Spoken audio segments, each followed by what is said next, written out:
السلام علیکم ورحمۃ اللہ وبرکاتہ، نحمده ونصلی علی رسولہ الکریم، اما بعد فاعوذ باللہ من الشیطان الرجیم، بسم اللہ الرحمن الرحیم، رب اشرح لی صدری ویسر لی امری واحلل عقدۃ من لسانی یفقہوا قولی۔ آج ہم انشاءاللہ نیا باب شروع کریں گے۔ نئے باب کا نام ہے دل پریشان اور غمگین ہو تو یہ اذکار پڑھیں۔ پہلے اس باب کی جو آیت ہے فَإِنَّ مَعَ الْعُسْرِ يُسْرًا، یہاں سے شروع کریں گے۔ فَإِنَّ مَعَ الْعُسْرِ يُسْرًا، إِنَّ مَعَ الْعُسْرِ يُسْرًا، بے شک ہر مشکل کے ساتھ ایک آسانی ہے، یقیناً ہر تنگی کے ساتھ ایک اور آسانی ہے۔ وَلَا تَيْأَسُوا مِن رَّوْحِ اللَّهِ إِنَّهُ لَا يَيْأَسُ مِن رَّوْحِ اللَّهِ إِلَّا الْقَوْمُ الْكَافِرُونَ، اور اللہ کی رحمت سے مایوس نہ ہو، بے شک اللہ کی رحمت سے صرف کافر لوگ ہی مایوس ہوتے ہیں۔ إِنَّمَا أَشْكُو بَثِّي وَحُزْنِي إِلَى اللَّهِ وَأَعْلَمُ مِنَ اللَّهِ مَا لَا تَعْلَمُونَ، میں اپنی بے قراری اور اپنے غم کی شکایت صرف اللہ سے کرتا ہوں، اور میں اللہ کی طرف سے وہ کچھ جانتا ہوں جو تم نہیں جانتے۔ وَإِن يَمْسَسْكَ اللَّهُ بِضُرٍّ فَلَا كَاشِفَ لَهُ إِلَّا هُوَ، وَإِن يُرِدْكَ بِخَيْرٍ فَلَا رَادَّ لِفَضْلِهِ يُصِيبُ بِهِ مَن يَشَاءُ مِنْ عِبَادِهِ وَهُوَ الْغَفُورُ الرَّحِيمُ، اور اگر اللہ آپ کو کوئی تکلیف پہنچائے تو اس کے سوا کوئی اسے ہٹانے والا نہیں، اور اگر وہ آپ کے ساتھ کسی بھلائی کا ارادہ کر لے تو اس کے فضل کو کوئی پھیرنے والا نہیں، وہ اسے اپنے بندوں میں سے جسے چاہتا ہے پہنچا دیتا ہے، اور وہ بہت بخشنے والا نہایت رحم کرنے والا ہے۔ اللہ ربی لا شریک لہ، اللہ میرا رب ہے، اس کا کوئی شریک نہیں۔ اللہ ربی لا اشرک بہ شیئا، اللہ ہی میرا رب ہے، میں اس کے ساتھ کسی کو شریک نہیں کرتا۔ لا الہ الا انت سبحانک انی کنت من الظالمین، تیرے سوا کوئی الہ نہیں، تو پاک ہے، بے شک میں ہی ظالموں میں سے ہوں۔ ولا حول ولا قوة الا باللہ العلی العظیم، اور اللہ بلند و برتر کے سوا کسی کے پاس زور اور طاقت نہیں ہے۔ اللہم اہد قلبی وسدد لسانی واسلل سخیمۃ قلبی، اے اللہ میرے دل کو ہدایت عطا فرما، میری زبان کو درستگی عطا فرما، اور میرے دل کا کینہ دور فرما۔ اللہم لا سہل الا ما جعلتہ سہلا وانت تجعل الحزن سہلا اذا شئت، اے اللہ کوئی کام آسان نہیں مگر جسے تو آسان کر دے، اور جب تو چاہتا ہے مشکل کو آسان کر دیتا ہے۔ اللہم انی عبدک وابن عبدک وابن امتک ناصیتی بیدک ماض فی حکمک عدل فی قضاؤک، اسألک بکل اسم هو لک سمیت به نفسک او علمته احدا من خلقک او انزلته في كتابك او استأثرت به في علم الغيب عندك ان تجعل القرآن ربيع قلبي ونور صدري وجلاء حزني وذهاب همي. اے اللہ، بے شک میں تیرا بندہ اور تیرے بندے کا بیٹا اور تیری بندی کا بیٹا ہوں. میری پیشانی تیرے قابو میں ہے، میرے حق میں تیرا حکم جاری ہے، تیرا فیصلہ میرے بارے میں انصاف پر مبنی ہے. میں تجھ سے سوال کرتا ہوں تیرے ہر اس نام کے ساتھ جو تو نے اپنے لیے رکھا، یا تو نے اپنی مخلوق میں سے کسی کو سکھایا، یا تو نے اپنی کتاب میں اتارا، یا تو نے اسے اپنے پاس علم غیب میں رکھنے کو ترجیح دی کہ تو قرآن کو میرے دل کی بہار، میرے سینے کا نور اور میرے غم کو دور کرنے والا اور میری فکر کو لے جانے والا بنا دے. اللہم اجعل ہم الآخرہ. اے اللہ، میرا ہم و غم آخرت کو بنا دے. آمین. تو آج کا ہمارا ٹاپک ہے دل پریشان اور غمگین ہو تو یہ پڑھیں. کوئی آپ کو کبھی کوئی پریشانی، کوئی غم لگا؟ کبھی ہوا؟ اچھا، کوئی ایسا ہے جس کو کبھی کوئی پریشانی نہیں ہوئی یا کوئی غم نہیں ہوا؟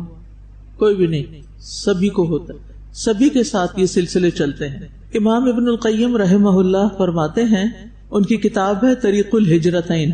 طریق الہجرتین ایک کتاب کا نام ہے. اس کے پہلے والیوم کے پیج 279 میں ہے. وہ کہتے ہیں شیطان کے لیے مومن کے غم سے بڑھ کر کوئی چیز محبوب نہیں. شیطان کے لیے مومن کے غم سے بڑھ کے کوئی چیز محبوب نہیں. اس کو سب سے اچھا اس وقت لگتا ہے، سب سے خوش وہ اس وقت ہوتا ہے جب مومن غمگین ہو جاتا ہے، غم طاری ہو جاتا ہے اس پہ. لہٰذا تم خوش رہو، حشاش بشاش رہو، پر امید رہو، اور اللہ تعالیٰ پر حسن ظن رکھو، جو پیچھے ہم باب پڑھ چکے ہیں، تاکہ تم ذہنی سکون جیسی نعمت کو حاصل کر سکو. اور یہ ذہنی سکون اللہ سے حسن ظن رکھے بغیر حاصل نہیں ہوتا. اگر آپ اللہ سے ہی ناراض ہیں نا، میرے ساتھ یہ کیوں ہوا، میری قسمت میں یہ کیوں لکھ دیا، تو آپ کبھی بھی خوش نہیں رہ سکتے. تو بات یہ ہے کہ ہم نے اپنے کھلے دشمن شیطان کو کیا کرنا ہے؟ شکست دینی. جب آپ کو یہ پتا چلتا ہے، لوگوں میں سے بھی شیطان تو نظر نہیں آتا نا، تو اس لیے اس کی بات شاید آپ کو سمجھ نہ آئے. جب آپ کو یہ پتا چلتا ہے کہ آپ کے بہن بھائیوں یا سسرال یا کوئی دوستوں میں سے کسی شخص کو بڑی خوشی ہوتی ہے جب آپ کو کوئی تکلیف ہوتی، یہ ہوتا ہے نا، آپ کو پتا چل جاتا ہے نا جب مجھ پہ کوئی تکلیف آتی ہے فلاں بندہ بڑا خوش ہوتا ہے، تو پھر آپ کیا کرتے ہیں؟ اس کے سامنے غمگین ہونا پسند کرتے ہیں یا اپنے آپ کو کمپوزڈ رکھتے ہیں کہ میں نے اپنے غم کو اس کے سامنے تو ظاہر ہی نہیں کرنا، اس کو نہیں خوش ہونے دینا، جو میری تکلیف پہ خوش ہے اس کو میں نے خوش نہیں ہونے دینا. تو یہی سوچے کہ شیطان جو میرا دشمن ہے وہ میرے غم پہ خوش ہوتا ہے، تو میں نے اس کو خوش نہیں ہونے دینا، میں نے خود خوش ہونا ہے. وہ رستے تلاش کرنے ہیں، وہ طریقے تلاش کرنے ہیں کہ ان غموں کے اندر بھی رہتے ہوئے میں خوش رہوں، خوش نظر بھی آؤں. تو اس سلسلے میں جو پہلی آیت ہے وہ ہے فَإِنَّ مَعَ الْعُسْرِ يُسْرًا إِنَّ مَعَ الْعُسْرِ يُسْرًا. پس بے شک ہر مشکل کے ساتھ ایک آسانی ہے، یقیناً ہر تنگی کے ساتھ ایک اور آسانی ہے. اس آیت میں آپ صلی اللہ علیہ وسلم اور آپ کے ساتھیوں کے لیے خوشخبری ہے، اور ان کے بعد امتیوں کے لیے بھی خوشخبری ہے کہ جو بھی مشکل تم پر آئی ہوئی ہے، جو بھی تکلیف ہے، یہ کچھ عرصے کے بعد ختم ہو جائے گی، چاہے طویل ہے چاہے لمبی ہے. ہر مشکل کے بعد بھی آسانی آتی ہے، لیکن ہر مشکل کے ساتھ بھی ایک آسانی ہوتی ہے. تو اللہ سبحانہ وتعالیٰ کا ایک نظام ہے جس میں نمبر 1 مشکل کے ساتھ آسانی، اور نمبر 2 مشکل کے بعد آسانی. مشکل کے بعد جو آسانی ہے اس کے بارے میں سورۃ الطلاق میں آتا ہے سَيَجْعَلُ اللَّهُ بَعْدَ عُسْرٍ يُسْرًا. ان قریب اللہ تنگی کے بعد آسانی پیدا کر دے گا، لہٰذا امید نہیں چھوڑنی. اور جہاں تک تنگی کے ساتھ آسانی ہے تو اس میں آپ دیکھیے کہ آج کل مونسون کا موسم آ گیا، صبح سویرے اچھی اچھی بارش ہو جاتی ہے، پھر اس کے بعد دھوپ نکل آتی ہے جس کی وجہ سے کیا ہو جاتا ہے، حبس ہو جاتی ہے. اس میں جو گرمی ہوتی ہے، ایک تو جون کی گرمی تھی نا، جو مڈ جون سے پہلے تک کی گرمی، وہ خشک گرمی تھی، وہ اور طرح کی تھی. لیکن اب گرمی ہو گئی ہے حبس والی. اس میں کیا آتا ہے؟ پسینہ، دل کی گھبراہٹ شروع ہو جاتی، پسینہ آتا ہے، گرمی لگتی، تکلیف ہوتی ہے. لیکن آپ کو پتا ہے کہ پسینے کے فوائد کتنے ہیں؟ پسینہ آنے سے کتنی بیماریاں جسم سے نکل جاتی ہیں، اور پھر پسینہ آنے سے جسم ٹھنڈا بھی ہونے لگتا ہے. ایک تو نا نہا کے آپ ٹھنڈے ہوتے ہیں، اور ایک قدرت آپ کو نہلاتی ہے، آپ پسینے میں نہاتے ہیں. پھر آپ دیکھیے کہ قیامت کے دن حشر کے میدان میں بھی ہر شخص اپنے گناہوں کے مطابق پسینے میں ڈوبا ہوا ہوگا.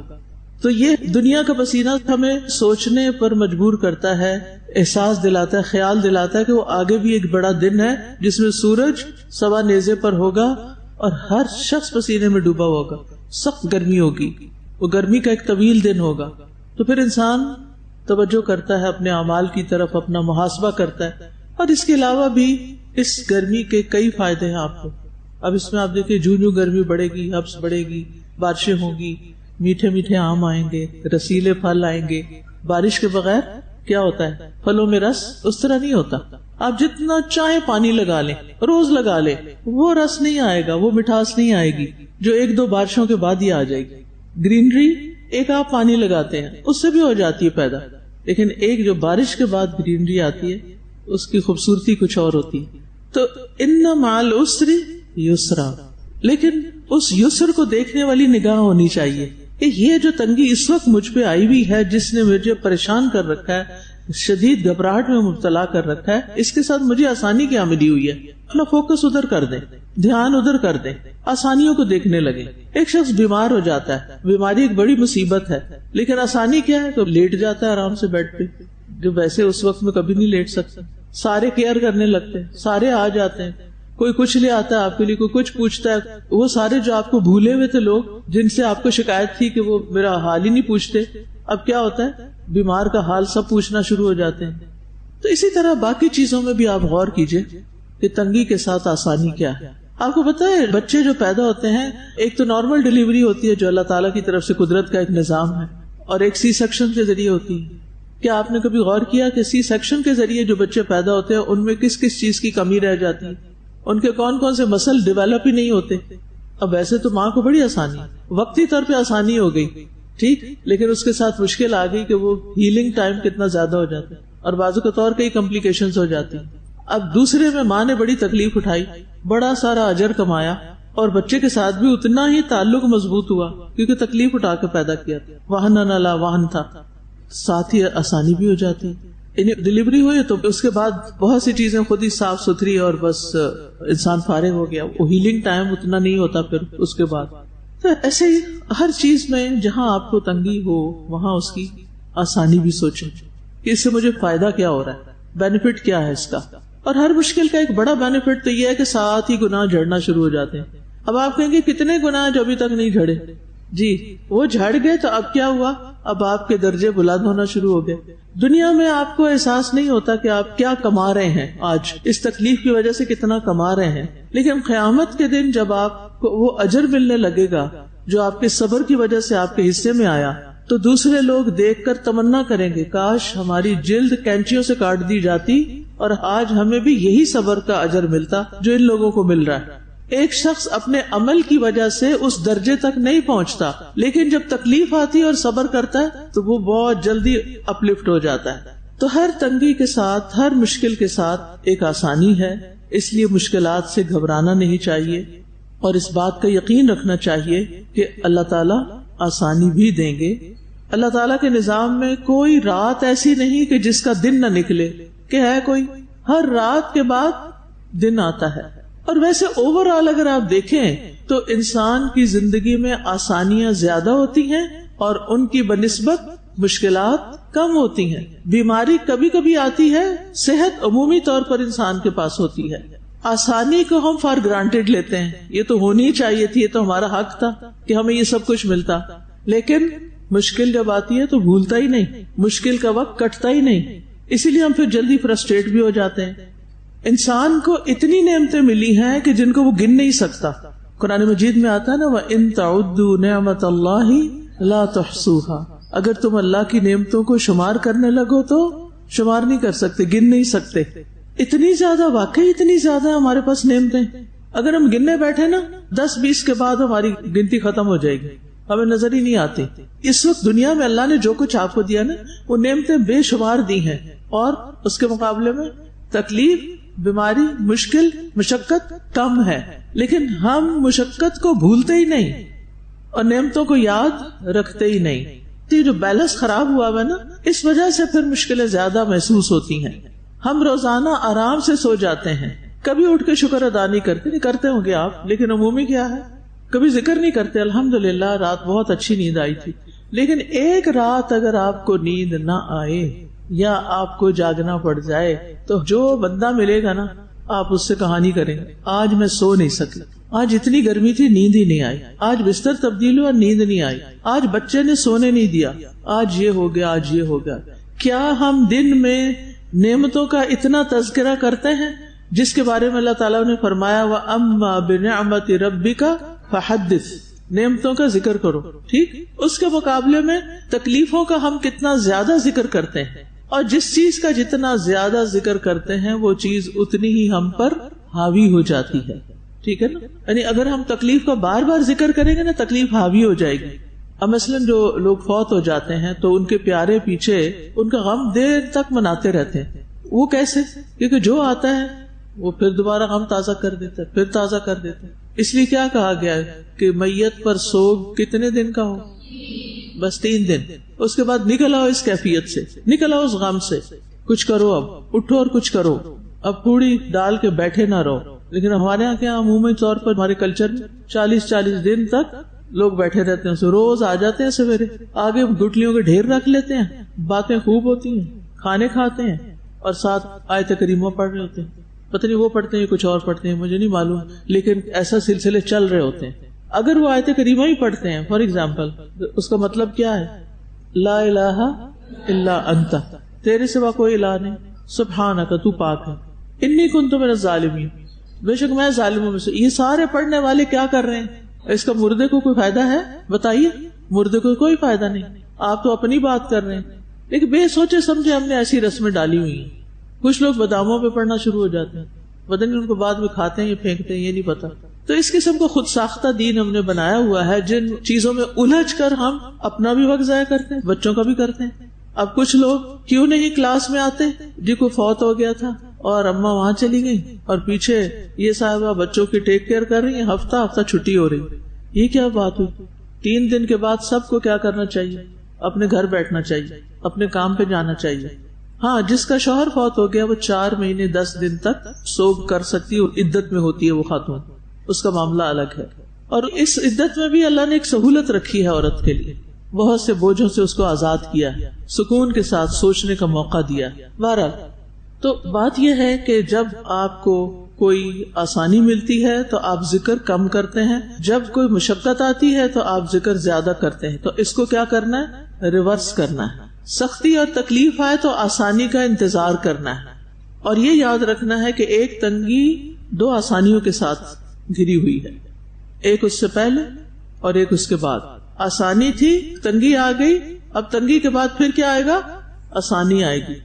یہ تو نہیں تھا نا تنگی کے بعد آسانی آئی اور آسانی کے بعد پھر تنگی آ گئی. ہو سکتا ہے کبھی ایسا بھی ہو، لیکن عموماً یہی ہوتا ہے کہ آپ ایک اچھی زندگی بسر کر رہے ہوتے ہیں، اچانک کوئی تکلیف آ جاتی ہے، پھر تھوڑے دن کے بعد وہ تکلیف دور ہو جاتی ہے. اور ویسے بھی یہ کس کا قول ہے؟ فَإِنَّ مَعَ الْعُسْرِ يُسْرًا، اللہ تعالیٰ کا. اور اللہ تعالیٰ کی بات کبھی بھی جھوٹی نہیں ہو سکتی، غلط نہیں ہو سکتی، سب باتوں سے زیادہ سچی بات ہے. عبداللہ بن مسعود کہتے ہیں اگر تنگی ایک سوراخ میں داخل ہو جائے تو آسانی ضرور آئے گی، یہاں تک کہ وہ بھی اس کے ساتھ داخل ہو جائے گی.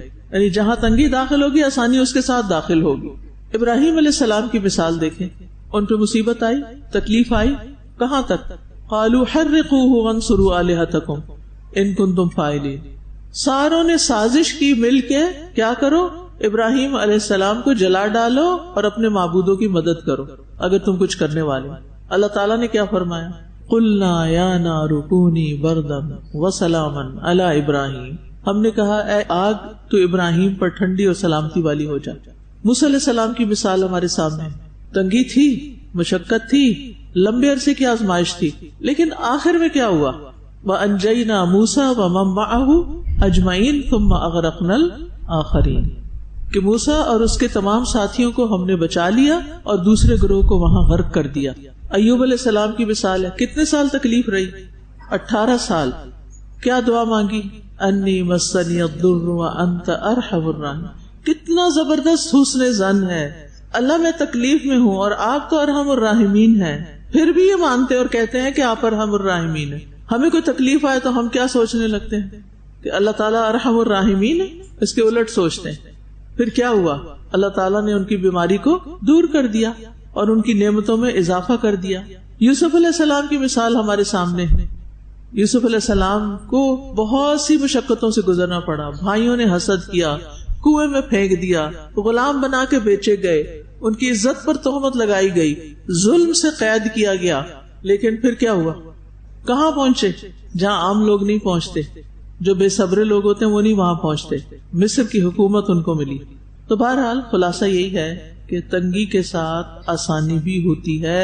تنگی کے آنے کا ایک مقصد یہ ہوتا ہے کہ انسان اتنا میچور ہو جائے کہ اس کے لیے زندگی کی مشکلات نہ ہوں اور اس کی آئندہ آخرت کی مشکلات کم ہو جائیں. ٹھیک ہے.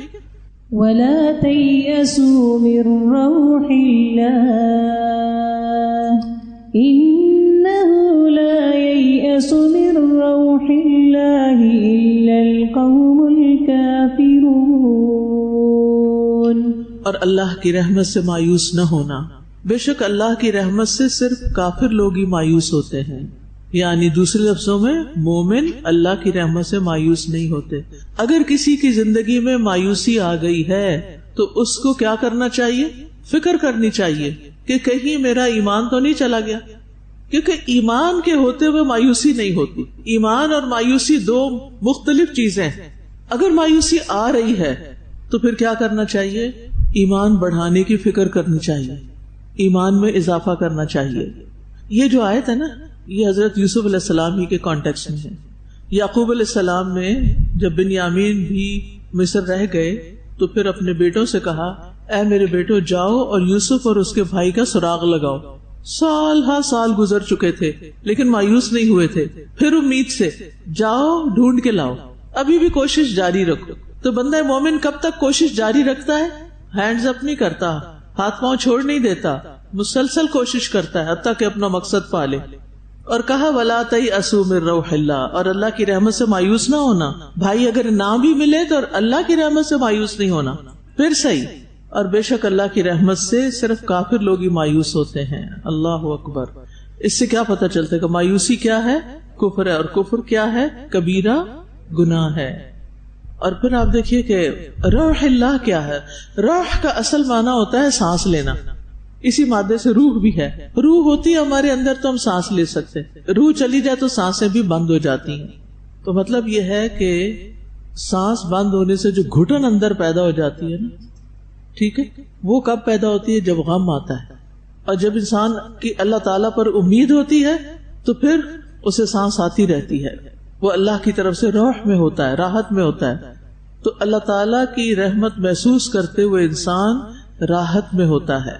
اللہ سے حسن ظن رکھنے والا حالات سے اثر انداز نہیں ہوتا. حالات تو بدلتے رہتے ہیں، الٹ پلٹ ہوتے رہتے ہیں، لیکن امید ہمیشہ رکھنی چاہیے کہ اگر آج یہ حالات بدل گئے ہیں تو کل پھر بھی بدل سکتے ہیں. جب اللہ تعالیٰ پر دل میں بھروسہ ہوتا ہے نا تو اللہ تعالیٰ پھر انسان کو منزل تک بھی پہنچا دیتا ہے. تو سبق یہی ہے کہ شدید ترین حالات میں بھی امید کا دامن ہاتھ سے نہ چھوڑیں، مایوس نہ ہوں، چاہے تکلیف کتنی ہی بڑھ جائے. یہ یقین رکھیں کہ اس نے ختم ہونا ہے، کیونکہ اس دنیا میں کوئی بھی چیز باقی رہنے والی نہیں. اور پھر یہ یاد رکھیں کہ کوئی شیطان مومن کو غمگین دیکھ کے خوش ہوتا ہے، اس لیے مجھے غمگین نہیں رہنا، میں نے اس غم کو دل سے نکالنا ہے، اس کی فکر چھوڑ دینی. اور پیچھے آپ سب پڑھ چکے کہ معاملے کو اللہ کے حوالے کر دیں، اللہ کے سپرد کر دیں، اللہ سے مدد مانگیں اور اللہ سے اچھی امید رکھیں، اللہ کے بارے میں حسن ظن رکھیں. تو جب بھی انسان کے ہاتھ سے کوئی موقع چھوٹ جائے، مثلاً کوئی جاب چلی جائے، کوئی بزنس بند ہو جائے، یا اسی طرح کوئی انسان آپ کو دھوکہ دے جائے، یا پھر کوئی بیماری آ جائے، ان سب مواقع پر کیا کرنا ہے؟ ہمت نہیں ہارنی، ٹوٹ کے بکھرنا نہیں، اپنی زندگی کا کوئی اعلیٰ مقصد بنا لینا ہے. ہو سکتا ہے آپ میں سے کسی کا یہ ایکسپیرینس ہو کہ آپ یہاں کیوں آ گئے؟ کیونکہ آپ کا ایڈمیشن نہ ہو سکا کہاں؟ میڈیکل کالج میں مثلاً، یا کسی خاص یونیورسٹی میں. تو اب آپ بہت ڈسہارٹ ہوئے ہوں گے. مجھے پتا ہے جب انسان کی بچپن سے ایک تمنا ہوتی ہے نا میں نے ڈاکٹر بننا ہے, اور اس نے محنت بھی بہت کی ہوتی ہے, لیکن وہ ایک نمبر سے رہ جاتا ہے, تو سوچ لیں اللہ کا فیصلہ کچھ اور ہے. اللہ تعالیٰ چاہتا ہے میں کچھ اور بنوں.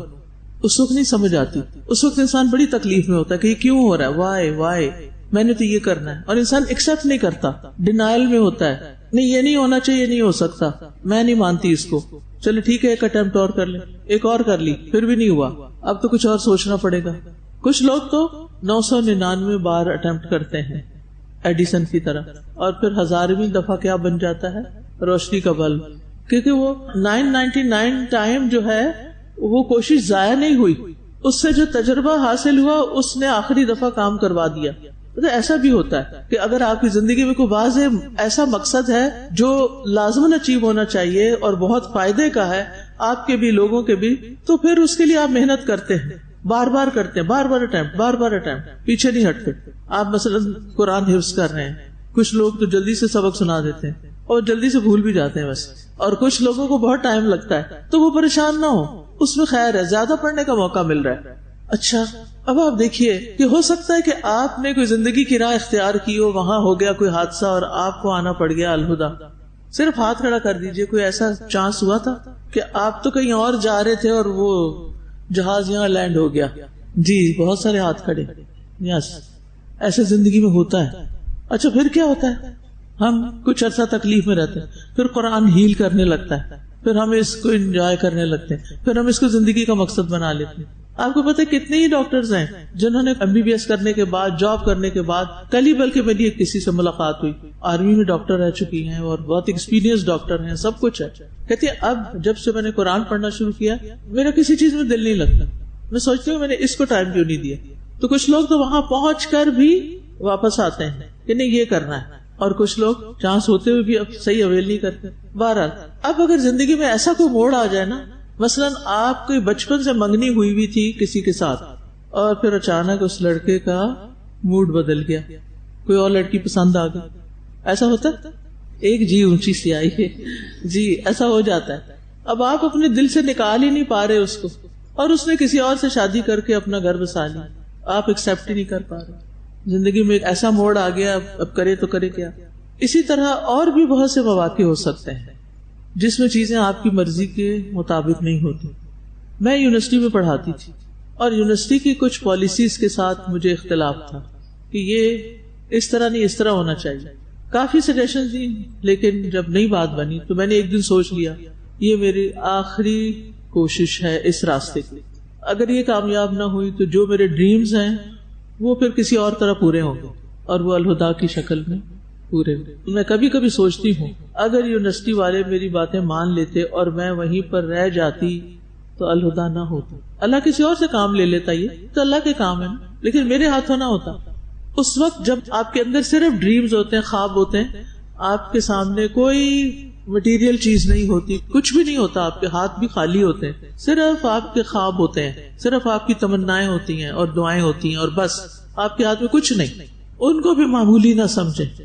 جو لوگ خواب دیکھتے رہتے ہیں نا وہ کہیں نہ کہیں حقیقت پا لیتے ہیں, اور جو اللہ تعالیٰ سے مانگتے رہتے ہیں نا اللہ تعالیٰ ان کو مایوس نہیں کرتا, وہ دیتا ہے. بس بات یہ ہے کہ ہم خود واضح ہوں کہ ہم کیا کرنا چاہتے ہیں.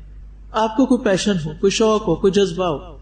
تو بات میں یہ کر رہی تھی کہ زندگی میں بہت سی چیزیں اس طرح کی ہو جاتی ہیں, پھر ان کے ساتھ چمٹ کے نہیں رہنا چاہیے, اور باقی دروازے بند نہیں ہو جانے چاہیے, اندھیرے میں نہیں رہنا چاہیے, ڈپریشن میں نہیں جانا چاہیے, مایوسی نہیں ہونی چاہیے, کیونکہ ہمارے دین میں مایوسی کی مذمت کی گئی. اور مایوسی ہوتی کیا ہے, کسی کام یا کسی عمل کا مطلوبہ نتیجہ نہ نکلنے کے بعد ایک خاص کیفیت کا طاری ہو جانا, دکھی رہنا, پریشان رہنا, بے چین رہنا, بے قرار رہنا, کسی چیز میں دل نہ لگنا, نہ نماز میں, نہ روزے میں, نہ کسی خیر میں, نہ کسی انسان سے ملنا. اچھا کچھ لوگ کیا کرتے ہیں, ملنا جلنا چھوڑ دیتے ہیں. آپ نے دیکھا کچھ لوگ جب پریشان ہوتے ہیں, مایوس ہوتے ہیں, تو پھر سوشلی ڈسکنیکٹ ہو جاتے ہیں, راتوں کو جاگتے ہیں اور دن کو سو جاتے ہیں تاکہ نہ کوئی آئے نہ کوئی ملے, نہ کسی کے فون کا جواب, نہ کسی سے بات, نہ کچھ. کیا اس طرح کرنے سے مسئلہ حل ہو سکتا ہے؟ نہیں. اس طرح کرنے سے انسان اپنے آپ کے ساتھ خود ہی دشمنی کر رہا ہوتا ہے. تو مایوسی کے کچھ اسباب ہوتے ہیں. نمبر 1, ارادے کا پورا نہ ہو سکنا.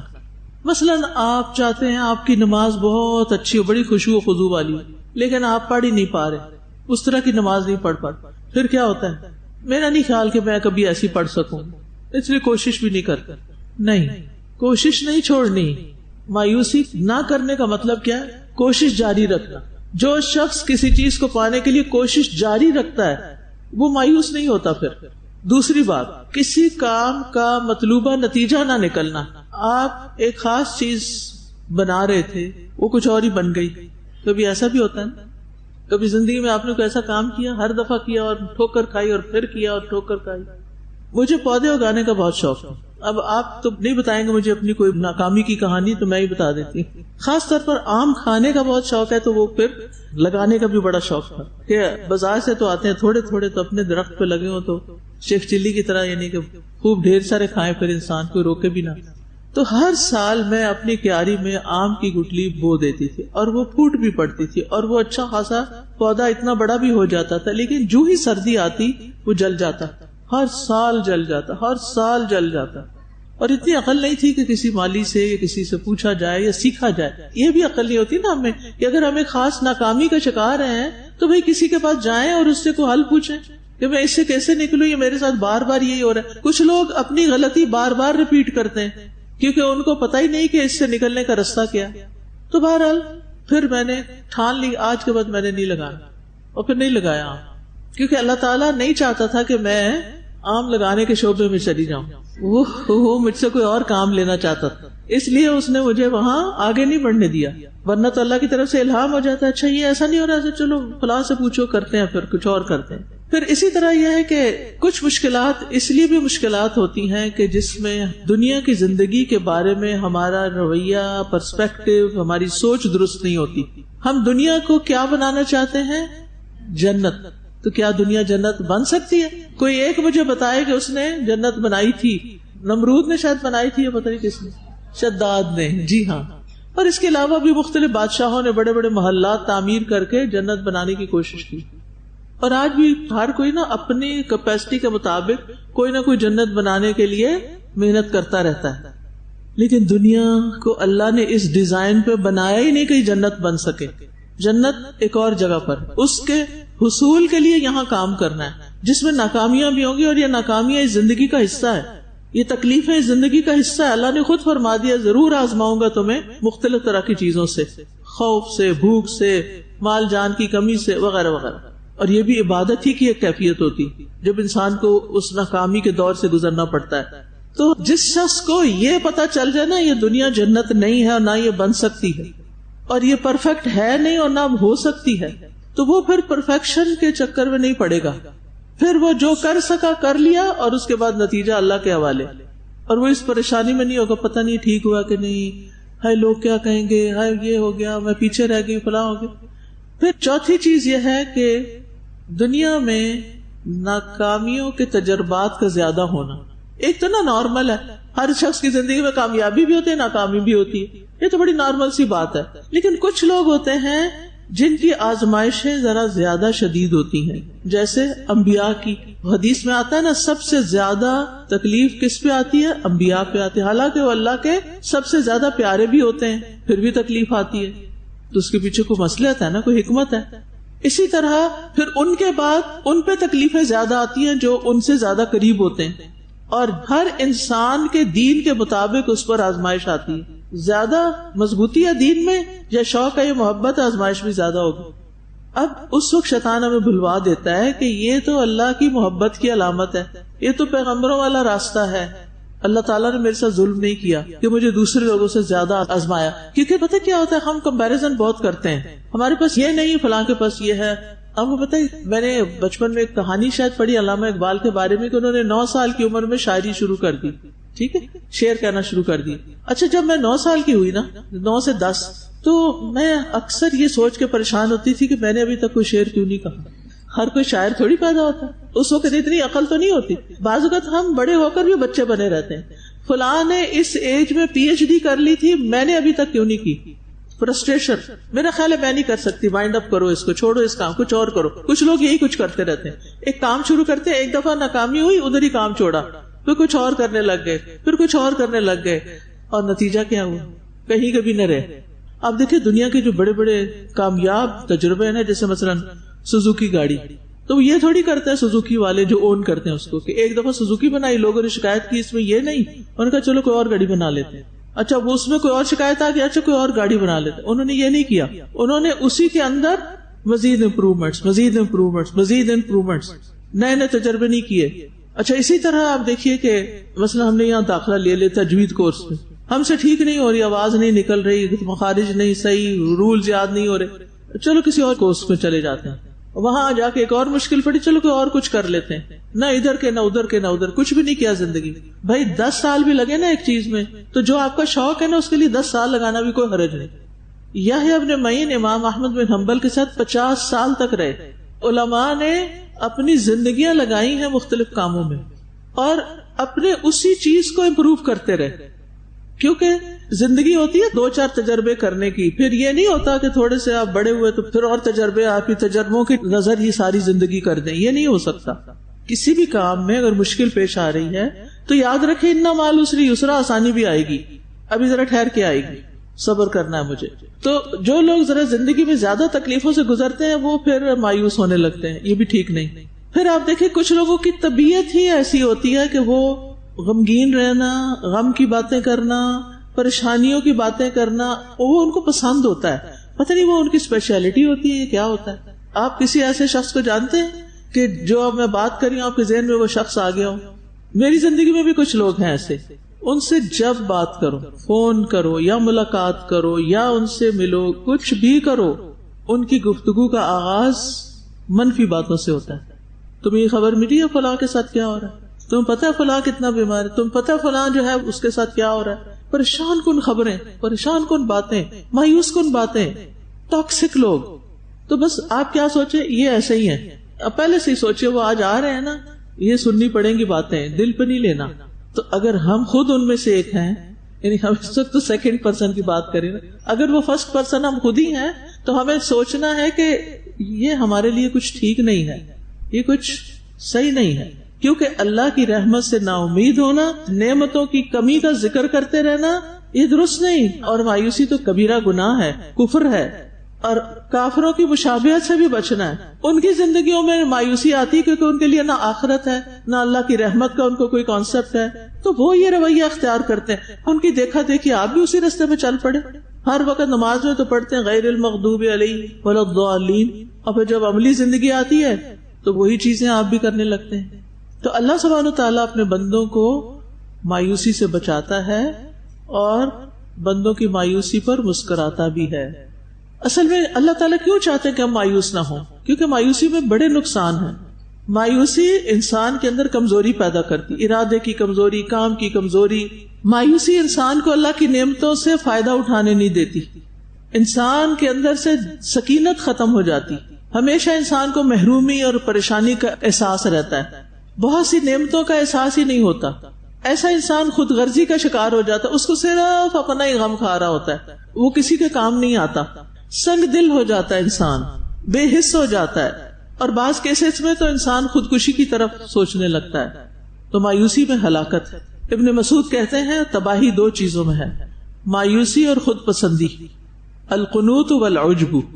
کچھ لوگ تو پھر منشیات کی طرف چلے جاتے ہیں، ڈرگز کی طرف چلے جاتے ہیں، کچھ لوگ معاشرے سے انتقام لینے لگتے ہیں اور تخریب کاریاں شروع کر دیتے ہیں، دوسروں کو قتل کرنا شروع کر دیتے ہیں، لوگوں کے چیزوں کی توڑ پھوڑ شروع کر دیتے ہیں، ہر چیز کو منفی انداز میں دیکھتے ہیں، نیکی کے کاموں میں سستی ہونے لگتی۔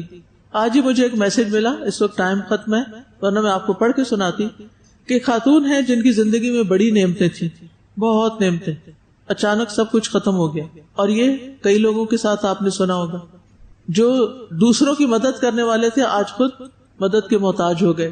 وَإِذَا مَسَّهُ الشَّرُّ كَانَ يَئُوسًا، اب نہ ان سے نماز پڑھی جا رہی ہے، نہ ان سے قرآن پڑھا جا رہا ہے، نہ ان سے کسی سے ملاقات کی جا رہی ہے، میزریبل کنڈیشن میں چلی گئی۔